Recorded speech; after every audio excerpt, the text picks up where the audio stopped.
video presentation, I am going to solve NCERT Do to Yourself question number 3 from partner admission of a partner chapter.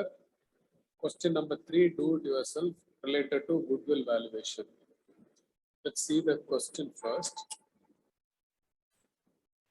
So this is the question, NCERT question number 3, do to yourself, goodwill valuation, admission of a partner chapter.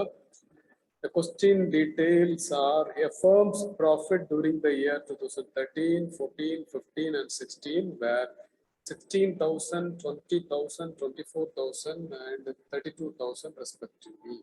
The firm's capital investment of 1 lakh. A fair rate of return on investment is 18% per annum. So here fair rate indicate nothing but normal rate of return on investment is 18% per annum. Compute goodwill based on 3-year purchase of average super profit for the last 4 years. So we have to calculate the goodwill of the firm based on the super profit based on last 3 years super profit, average super profit. Let's see the solution.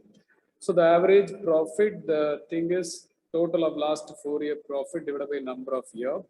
The last 4-year profits are 16,000, 20,000, 24,000, 32,000 divided by the number of year 4. So the total profit for the past 4 years is 92,000.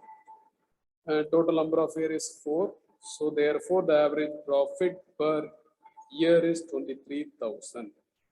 Now for super profit, the formula is super profit equal to actual or average profit minus normal profit. We need to calculate the normal profit. For normal profit, we have the data like the capital employed by the firm is 1 lakh and the rate of return, it is given 18% per annum. Therefore, normal profit equal to 1 lakh into 18 divided by 100. So the normal profit is 18,000, whereas the average profit is 23,000. So the excess of average profit over the normal profit is 23,000 minus 18,000, 5,000 is the super profit. And the goodwill we have to multiply with the number of year of purchase, that is 3 years. So 5,000 into 3, it is 15,000 is the goodwill of the firm. Hope this is also very simple. Thank you.